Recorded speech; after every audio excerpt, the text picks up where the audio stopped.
ភ្យោបកស្លឹក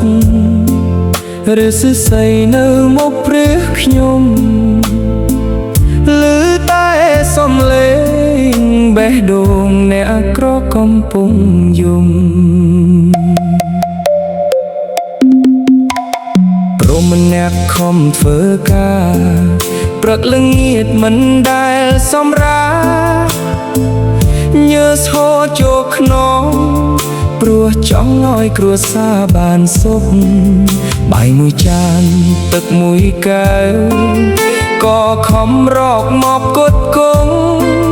តែអ្វីដែលទទួលវិញគឺពាក្យមើលងាយពីប្រពន្ធថាបដីមិនបានការថាបដីឥតប្រយោជន៍យកដីខ្លួនទៅប្រៀបធៀបនឹងប្រអ្នកដទៃរឿងក្នុងគ្រួសារឆ្លោះគ្នាតិចតួចបែរយកទៅនិយាយប្រាប់គេឲ្យប្ដីខ្មាស់គេទាំងភូមិអើយនារីអើយកុំមកងាយប្ដីខ្លួនមនុស្សប្រស្ងៀមស្ងាត់ក៏មានបេះដូងឈឺដែរ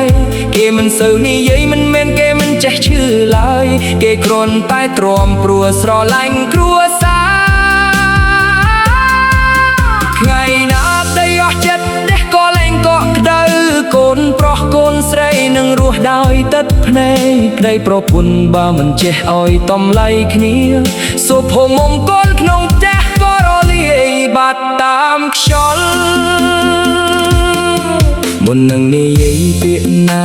សូមគិតពីចិត្តគ្នាផងពាក្យខ្លះដោយកំបិតចាក់ជ្រៅក្នុងបេះដូងប្ដីខ្លះស្លាប់ទាំងរស់ព្រោះតែពាក្យមើលងាយទ្រាំរស់រាល់ថ្ងៃដើម្បី